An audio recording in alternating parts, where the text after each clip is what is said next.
మాది గోపాలపురం అండి. మా పెద్దనాన్నేమో మాకు అంటే పూర్వకాలంలో మా తాతగారును మా చిన్న తాతగారు ఇద్దరు కలిసి భూమి కొన్నారు.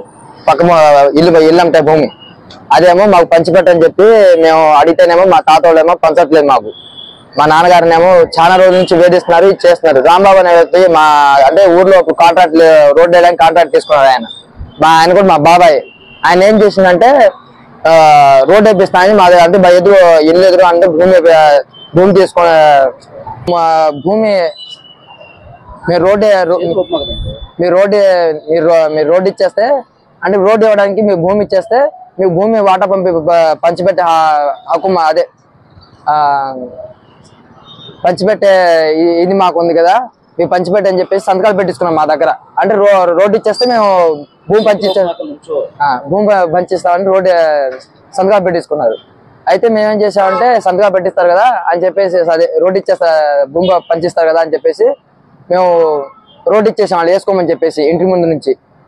వాళ్ళు ఏం చేశారు, రోడ్డు వేసిన తర్వాత ఏమో సంతకాలు ఇది అడిగినందుకేమో మా మీద చాలా సార్లు దాడి మీద వచ్చారు. రాంబాబు మా పెద్దనాళ్ళు తాతాళ్ళు అందరూ చెప్పేసి అందరూ వచ్చేసి మాకు బాగా దాడి మీద వచ్చారు, కర్రలు పట్టుకోవాలని చెప్పేసి అందరూ వచ్చారు. అలా అని చెప్పేసి మేము పోలీస్ స్టేషన్ ఆశ్రయిస్తేనేమో పోలీసు అడిగితే చేద్దాం అని చెప్పేసి వాళ్ళు కూడా మమ్మల్ని కొంచెం ఇచ్చేసారు. అయితే తర్వాత ఏమో సర్లే అమ్మ మేము వస్తాం, మేము వచ్చి మాట్లాడతాం పోలీసు అని చెప్పి మేము సైలెంట్ అయిపోయాం. తర్వాత ఏమో ఇది 2 రోజులు చూసాం, 3 రోజులు చూసాం, వారం అయిపోయింది, నెల అయిపోయింది సరే మాకు పరిష్కారం జరగట్లా అని చెప్పేసి మేము తీగేస్తాం. అంటే రోడ్డుకి వేసేసిన తర్వాత సీసీ రోడ్డు వేసిన తర్వాత మేము తీగేస్తాం. వాళ్ళని రానికుండా మేము ఇటు అటుపక్క వెళ్ళకుండా రోడ్డు వేస్తాం. ఇది మా హక్కు, మేము ఇవ్వం, రోడ్డు మా భూమి పంచిస్తేనే మేము రోడ్డు ఇస్తామని చెప్పేసి తీగేస్తాం. అయితేమో అలా అని చెప్పి రోడ్డు ఈ రోజేమో ఎమ్మెల్యే గొలకపూడి గారు వచ్చారు. పరిష్కారం చేయడానికి వచ్చారేమో అని చెప్పేసి మేము కూడా వెళ్ళి మాట్లాడడానికి వెళ్తేనేమో వాళ్ళు ఇంట్లో అంటే మీరు ఇంట్లో పదండి అని చెప్పేసి మమ్మల్ని కాలుతో పన్నం ఆయన మ్యాన్ హ్యాండ్లింగ్ చేయడం చాలా జరిగింది అక్కడ. మా నాన్నగారిని గొలకపూడి గారు ఎమ్మెల్యే గారు మా నాన్నగారిని, నన్ను, మా తమ్ముడిని, మా అమ్మగారిని కొట్టారు.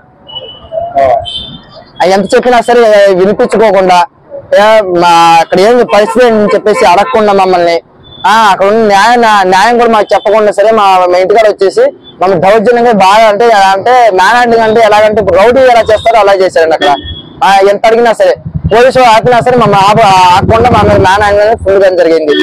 ఏమని అడిగితేమో మళ్ళీ కొట్టడానికి వచ్చాయన్న వీళ్ళని చెప్తేమో వాళ్ళకు పక్క ఉన్న టీడీపీ అధ్యక్షులు ఉంటారు కదా మొత్తం మా ఊరు వాళ్ళందరూ వాళ్ళు కూడా మా మీద దాడి దిగారు. అక్కడికి పోలీసు ఉన్నారండి, పోలీసు ఆపినా సరే ఆగట్లేదు వాళ్ళు.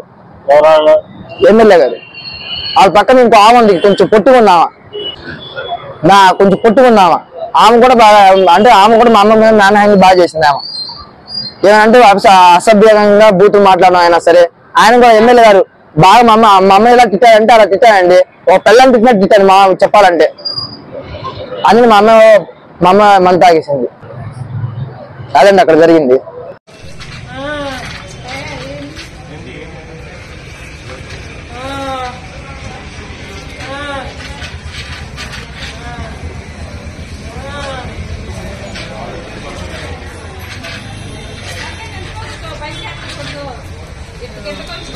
ఎందుకు